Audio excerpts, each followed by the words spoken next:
Welcome to Rao's Academy for Competitive Examinations. Your success, our priority. So, ఈ వీడియోలో మనం 23 ఈ వీడియోలో మనం 23 నవంబర్ 2024కి సంబంధించిన కరెంట్ అఫైర్స్ని డిస్కస్ చేసుకోబోతున్నాం. We're going to cover important information from the newspapers like Hindu paper, Indian Express, Times of India, and after that coming to Telugu, we are going to cover Enadu paper, Sakshi paper, Nav Telangana, and Press Information Bureau reports, and also the reports which was issued by Government of India and state governments of various states in India. Right, so చూద్దాం. So Rao's academy for competitive exams అనేటువంటి institution senior bureaucrats అయినటువంటి IAS officer అయిన doctor M Mohan Rao sir ఆధ్వర్యంలో IPS ma'am అయినటువంటి అరుణ Mohan Rao ma'am ఆధ్వర్యంలో ఈ institution అనేటువంటిది run అవుతూ ఉంది. సో ప్రతి ఒక్క విద్యార్థికి కూడా స్పెషల్ గైడెన్స్ అనేటువంటిది, మెంటర్షిప్ అనేటువంటిది ఇస్తూ ఉన్నారు ఇన్స్టిట్యూషన్లో. ఆఫ్లైన్ అండ్ ఆన్లైన్ సంబంధించినటువంటి క్లాసెస్ కూడా రన్ అవుతూ ఉన్నాయి. టెస్ట్ సిరీస్ని కూడా కండక్ట్ చేస్తూ ఉన్నారు. సో టెస్ట్ సిరీస్ అన్నీ కూడా ఏదైతే రియల్ ఎగ్జామ్ ఏదైతే జరగబోతా ఉందో, సో దానిలో ఏ విధంగా క్వశ్చన్స్ని అడుగుతూ ఉన్నారో ఆ విధంగానే అదే స్టాండర్డ్లో మన యొక్క టెస్ట్ సిరీస్ అనేటువంటిది మీకు అందించడం జరుగుతూ ఉంది.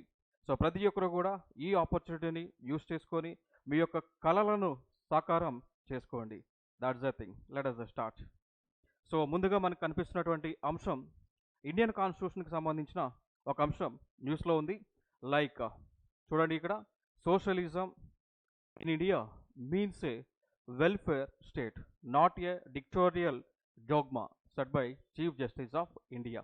సో ఈ అంశం న్యూస్లోకి ఎందుకు వచ్చిందో అనేటువంటి అంశంలోకి మనం డైరెక్ట్గా వెళ్ళిపోదాం మిత్రమా.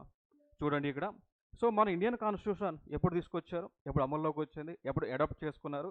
Hour Indian constitution was adopted, right, you can see, adopted on 26th day of November 1949. So we have adopted our Indian constitution on 26th November of 1949. So it was adopted. Okay. So when it was came in to force, so ఎప్పుడు అమల్లోకి భారతదేశంలోకి రావడం జరిగింది అనేటువంటి అంశంలోకి వెళ్ళినట్లయితే 26 జనవరి 1950లో భారతదేశం అంతా కూడా ఈ యొక్క ఇండియన్ కాన్స్టిట్యూషన్ అనేటువంటిది అమల్లోకి రావడం జరిగింది. సో ఆ రోజు నుంచే we're calling our mother India as republic of India. So ఈ అంశాలను గుర్తుపెట్టుకోండి.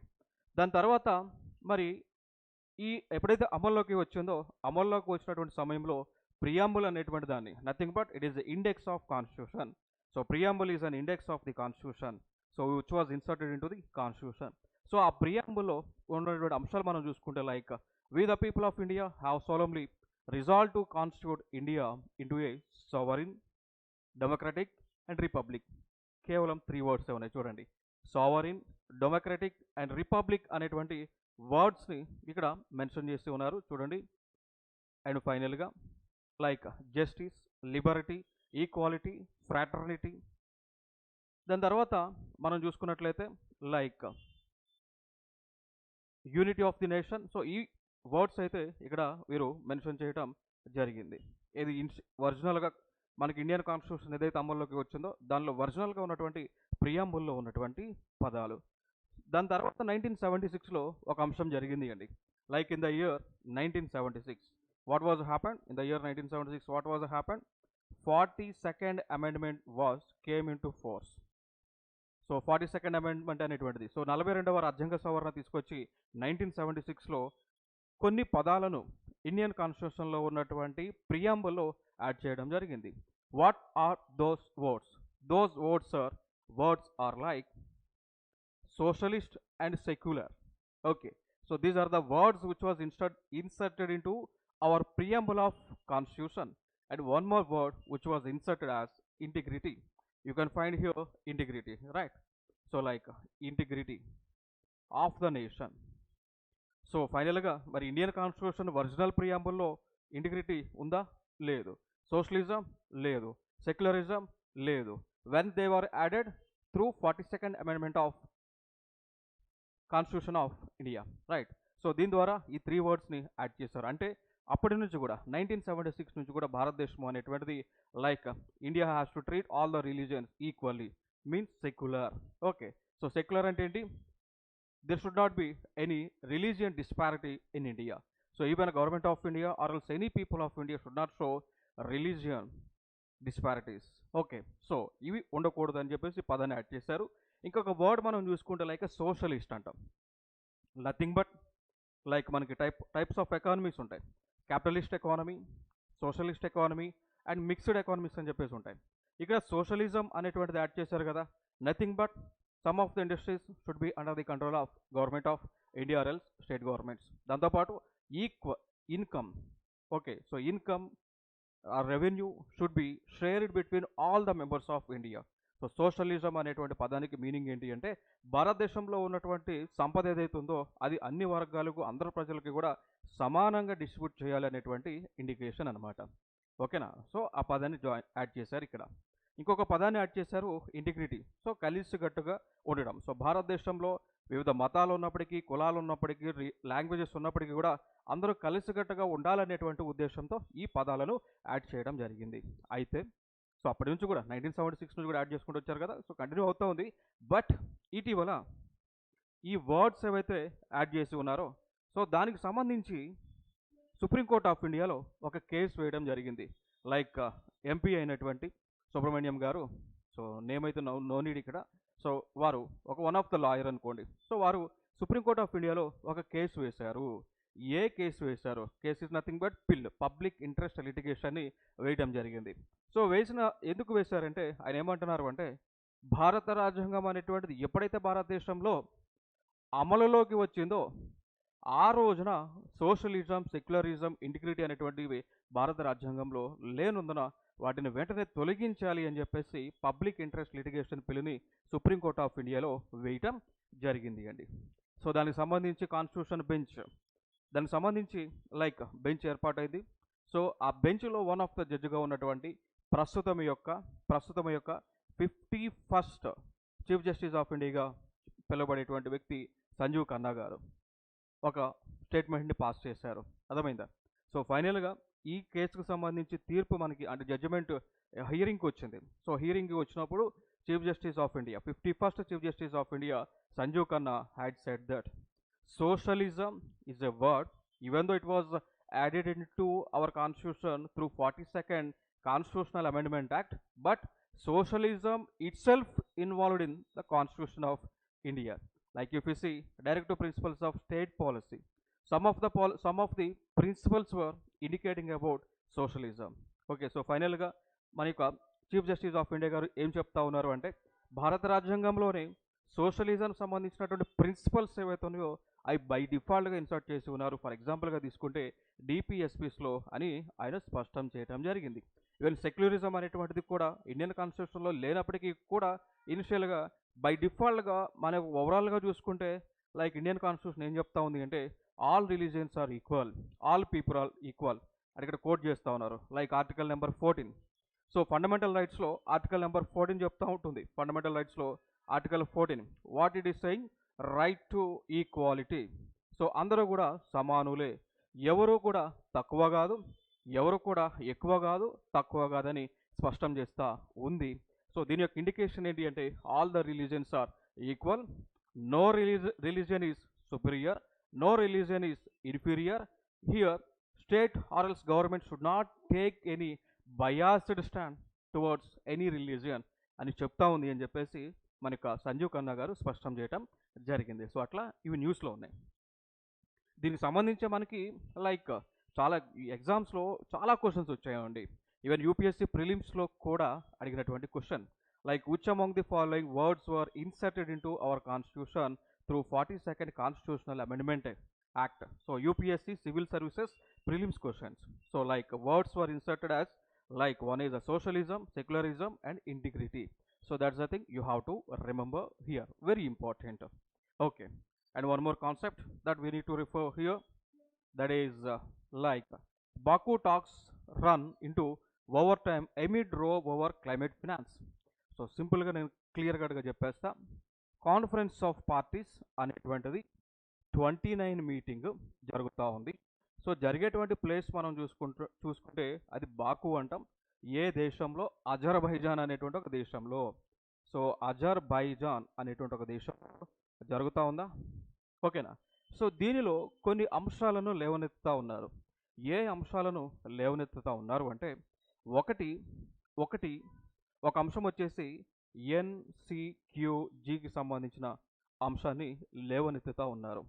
ఇంకొక అంశం వచ్చేసి క్లైమేట్ ఫినాన్స్కి సంబంధించినటువంటి అంశాన్ని లేవనెత్తుతా ఉన్నారు అండి. సో క్లైమేట్ ఫినాన్స్కి సంబంధించిన అంశాన్ని లేవనెత్తుతా ఉన్నారు. క్లియర్ కదా. సో ఈ రెండు ట్రెండింగ్లో ఉన్నటువంటి అంశాలు. సో దీని గురించి మనం కొన్ని బ్యాక్గ్రౌండ్ మాట్లాడుకుందాం. అసలు ఎన్సిక్యూజీ అంటే ఏంటి, క్లైమేట్ ఫినాన్స్ అంటే ఏంటో చూద్దాం. సో ఎన్సిక్యూజీ అంటే న్యూ కలెక్టివ్ క్వాంటిఫైడ్ గోల్ అండి. సో న్యూ కలెక్టివ్ క్వాంటిఫైడ్ గోల్గా ఎన్సిక్యూజీని మనం చెప్తా ఉంటాం. క్లియర్ కదా ఇక్కడ వరకు. ఇదేంటో తెలుసా, ఎన్సిక్యూజీ అంటే nothing but it is a fund. For example ఇదొక బాక్స్ అనుకోండి, ఓకేనా. సో ఇది దీని కూడా కరెన్సీ పెట్టేటువంటి బాక్స్ ఇది, లేదా రూపీ సింబల్ వేస్తా. సో కరెన్సీ పెట్టేటువంటి బాక్స్. దీనిలోకి డబ్బులు ఎవరు వేస్తారో తెలుసా, డెవలప్డ్ కంట్రీస్ వేస్తారు. క్లియర్ కదా. సో ఈ కరెన్సీ బాక్స్లోకి ఫండ్ని ఎవరు డొనేట్ చేస్తారు, డెవలప్డ్ కంట్రీస్ చేయాలి. ఎవరు చేయాలి, ఎవరైతే పొల్యూషన్ క్రియేట్ చేస్తూ ఉన్నారో ఆ కంట్రీస్ ఈ డబ్బా పెట్టెలోకి డబ్బులను జమ చేయాలి. సో వాళ్ళు డబ్బులు జమ చేశారు అనుకోండి. ఫర్ ఎగ్జాంపుల్ వాళ్ళు కరెన్సీని జమ చేశారు అనుకోండి,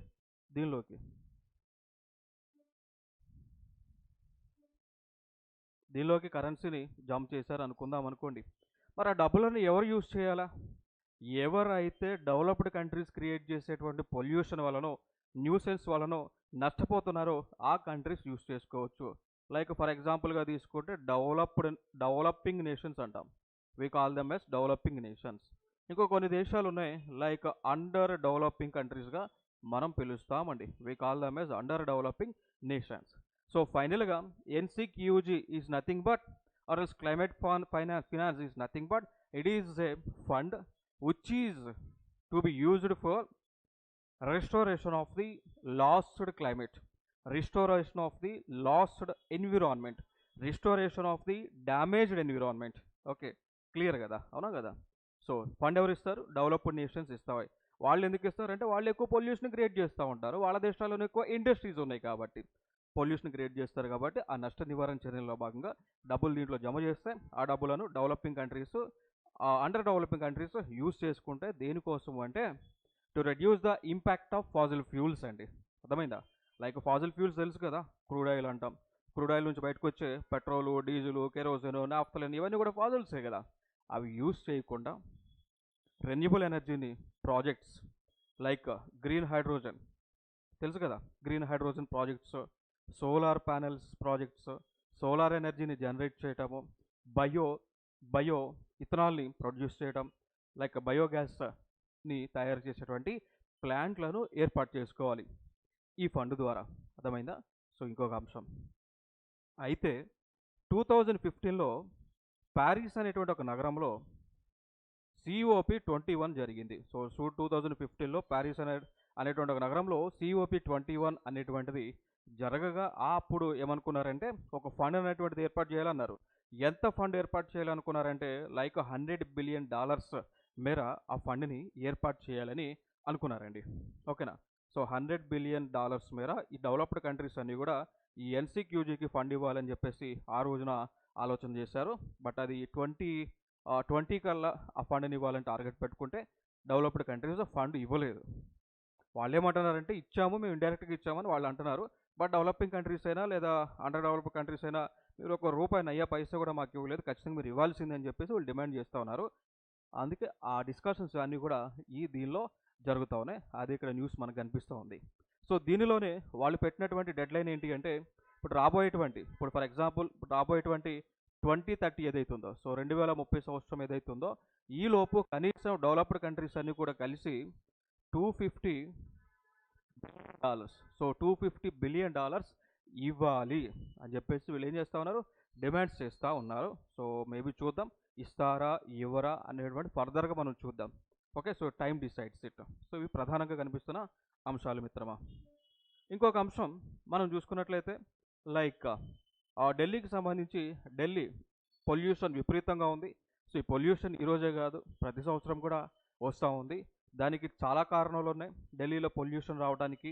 ఒకటి లైక్ స్టబుల్ బర్నింగ్ అంటాం, వన్ ఈజ్ స్టబుల్ బర్నింగ్ అంటాం. Like UP, Haryana and Punjab రాష్ట్రాలలో రైతులు పంటని లైక్ గడ్డిని తగలబెడతా ఉంటే దానివల్ల ఢిల్లీలో పొల్యూషన్ వస్తూ ఉంది. దాని తర్వాత ఈ రాష్ట్రాల నుంచి లైక్ హెవీ ట్రక్స్ అనేటువంటిది ఢిల్లీలోకి ఎంటర్ అవుతూ ఉన్నాయి.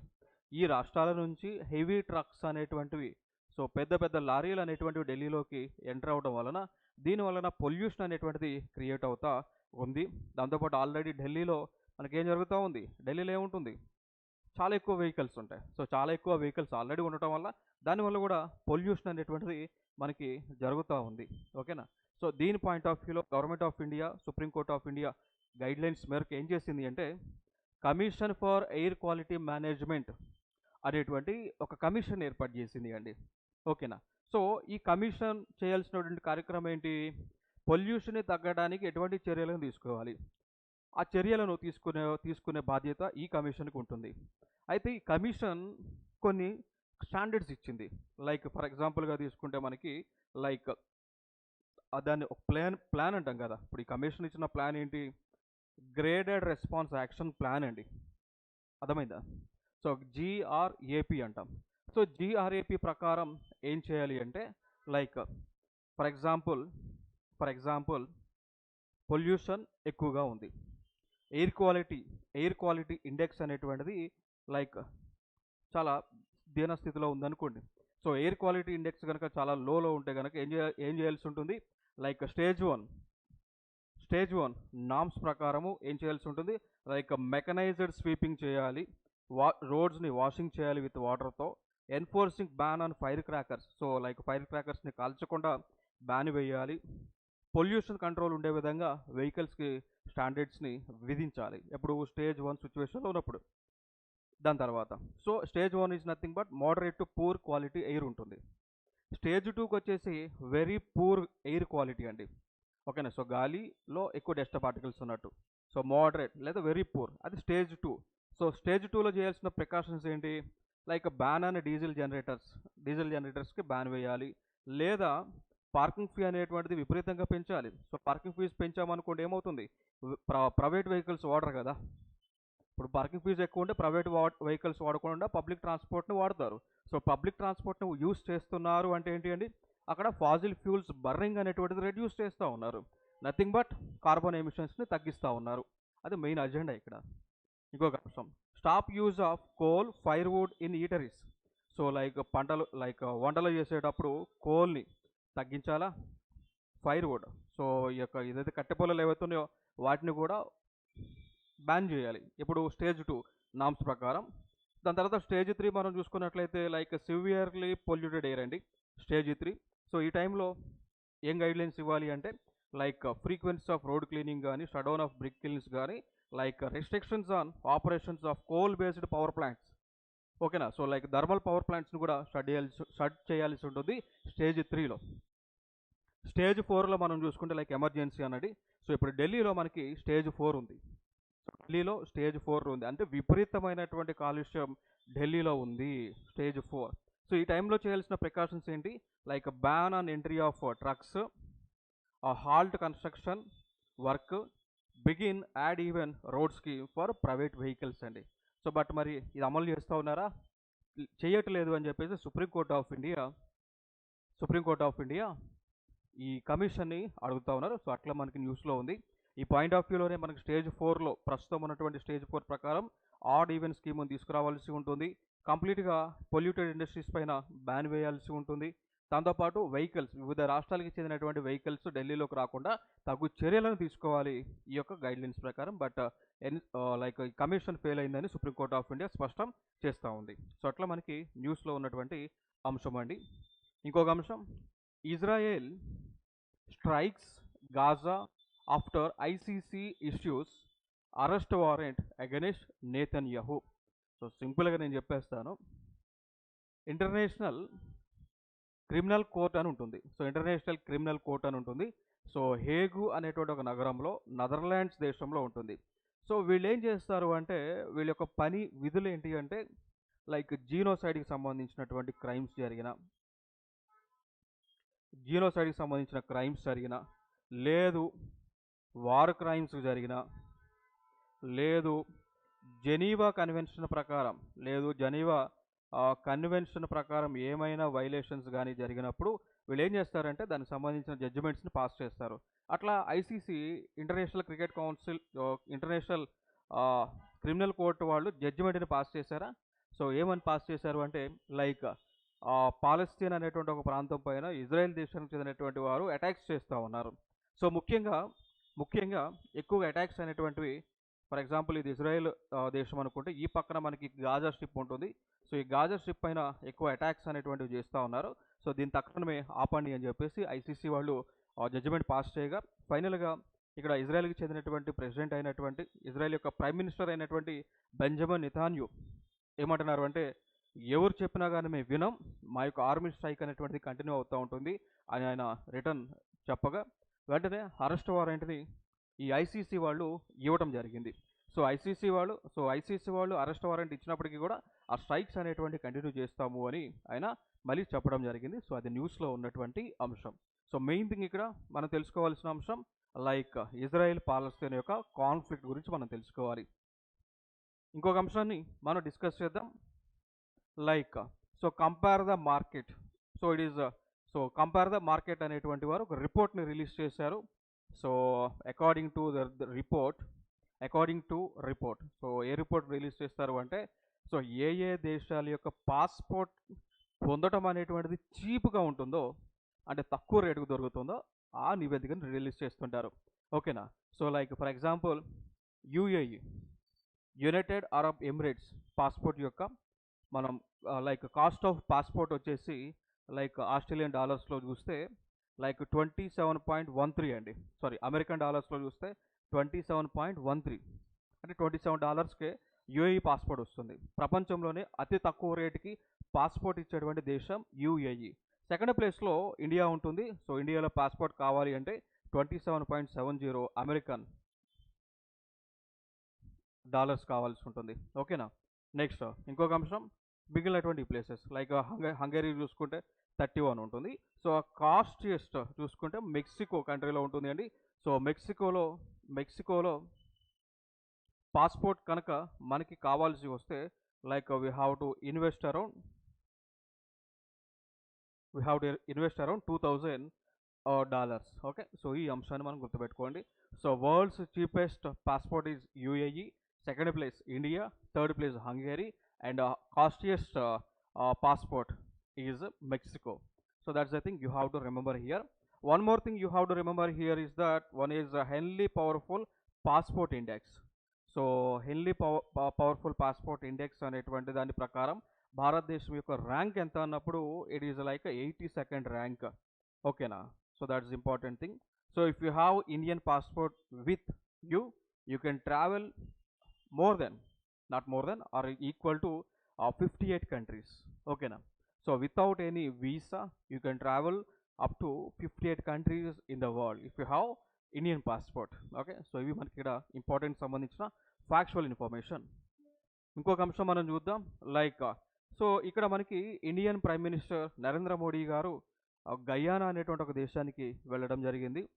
సో కారణం ఏంటి అంటే, లైక్ ఇండియా క్యారికోమ్ సమిట్ ఏదైతే జరిగి ఉందో సో దానికైనా అటెండ్ అవ్వడం జరిగింది.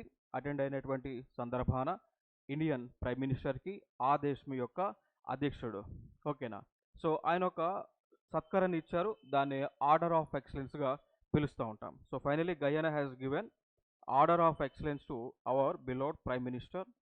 And one more country, that is Dominica. So Dominica also has presented one important honor to our Prime Minister, that is award of honor, right? So finally ga వీరు కూడా so like డొమానికో award ఇచ్చింది. ఆ దేశంలో అత్యంత విలువైనటువంటి పురస్కారం Guyana కూడా ఇవ్వడం జరిగింది. దానికి గల కారణాలు ఏంటి అంటే, లైక్ ఈ రెండు దేశాలు భారతదేశం ఇచ్చినటువంటి వ్యాక్సిన్లు, కరోనా వ్యాక్సిన్ల వల్ల లబ్ధి పొందాయని వాళ్ళు ఆ యొక్క లైక్ మనకేం చేస్తూ ఉన్నారు, ఆ యొక్క హెల్ప్ ఏదైతే పొంది ఉన్నారో దాన్ని గ్రాటిట్యూడ్ని చూపిస్తూ ఉన్నారు. సింపుల్. సో మనకి కరోనా వచ్చిన సమయంలో దాదాపు 70,000 ఆస్ట్రాజెనికా కరోనా వ్యాక్సిన్లను మనం సప్లై చేసాం వాళ్ళకి, ఆ దేశాలకి. సో అందుకోసం గ్రాటిట్యూడ్ని తెలుపుతా ఉన్నారు. సో అదొక ఇంపార్టెంట్ అంశం. దాని తర్వాత మనకి ఇండియన్ ప్రైమ్ మినిస్టర్కి వివిధ దేశాల వాళ్ళు వివిధ అవార్డ్స్ని ప్రజెంట్ చేశారు. లైక్ ఫర్ ఎగ్జాంపుల్గా తీసుకుంటే Bhutan government the order of the Druk Gyalpo, and USA వచ్చేసి లెజెండ్ ఆఫ్ మెరిట్ యుఎస్ఏ వాళ్ళు ఇచ్చారు. అండ్ బహ్రెయిన్ వచ్చేసి like king Hamad order of renaissance ఇచ్చారు. And like after that Maldives వచ్చేసి order of the distinguished rule of Nishan Izzuddeen ఇచ్చారు. Russia order of Saint Andrew award ఇచ్చారు. And like UAE Zayed award ఇచ్చారు. And Palestine grand caller of the state of Palestine award. And coming to Afghanistan they have given state order of Ghazi Amir Amanullah Khan. And after that Saudi Arabia order of Abdul Aziz Al Saud. So ఇట్లా వివిధ బిరుదులను ఇవ్వడం జరిగింది. ఇవి జనరల్గా prelims point of వ్యూలో అడగడానికి scope ఎక్కువగా ఉంటుంది. సో కంప్లీట్ ఫ్యాక్చువల్ ఇన్ఫర్మేషన్ ఇక్కడంతా కూడా. నెక్స్ట్ ఇంకొక అంశం మనం చూద్దాం ఫైనల్గా ఇక్కడ, like biofloc technology and recirculating aquaculture systems అనేటువంటి న్యూస్లో ఉన్నాయి. సో సింపుల్గా ఇక్కడ ఏంటి అంటే లైక్ బయోఫ్లాక్ టెక్నాలజీ అనేటువంటిది ఏంటి అంటే like so it is a technology which is used for conversion of carbon, waste, or else we can call carbon, like which was generated from phytoplankton and zooplanktons, right. So like biofloc technology అనేటువంటిది ఏంటి అంటే like ఇప్పుడు మనకి సముద్రంలో ఉండేటువంటి zoo planktons అయినా phyto planktons అయినా ఇవి చనిపోయినప్పుడు ఏమవుతుంది, ఒక వేస్ట్గా జనరేట్ అవుతుందా. సో ఆ వేస్ట్ ఏదైతే ఉందో లేదా కార్బన్ అంటాం, అదంతా కూడా నథింగ్ బట్ కార్బన్, ఆర్గానిక్ కార్బన్గా చెప్తూ ఉంటాం. సో దానిని ఒక బ్యాక్టీరియా యూజ్ చేసి, సో హెట్రోట్రాఫిక్ బ్యాక్టీరియా అనేటువంటి దాన్ని యూజ్ చేసి దాన్ని ఏం చేస్తారంటే యూజ్ అయ్యే విధంగా బయోమాస్గా కన్వర్ట్ చేస్తారు. ఆ బయోమాస్ని ఏం చేస్తారు అంటే ఆ biomass is used for food for aquatic animals. Simple కదా. సో మనకి సముద్రంలో లేదా వాటర్ బాడీస్లో ఉన్నటువంటి ఈ జూ ప్లాంక్టన్ ఇదంతా ఏదైతే ఉందో ఇప్పుడు ఉంటాయి కదా, చిన్న చిన్న మొక్కలు కావచ్చు, యానిమల్స్ ఏవైతే ఉన్నాయో అవి చనిపోయిన తర్వాత దాన్ని ఒక బ్యాక్టీరియా యూజ్ చేసి దాన్ని ఏం చేస్తారు, డీకంపోజ్ చేస్తారు. ఆ డీకంపోజ్ అయినటువంటి దాన్ని we can use them for feeding of fishes. So ఈ టెక్నాలజీని బయోఫ్లాక్ టెక్నాలజీ న్యూస్లో ఉంది. ఇంకొక అంశం రీసర్క్యులేటింగ్ ఆక్వాకల్చర్ అనేటువంటి టెక్నాలజీ న్యూస్లో ఉంది మిత్రమా. దేనికి సంబంధించింది అంటే it is also related to fish అండి, ఆక్వాకల్చర్కి సంబంధించింది.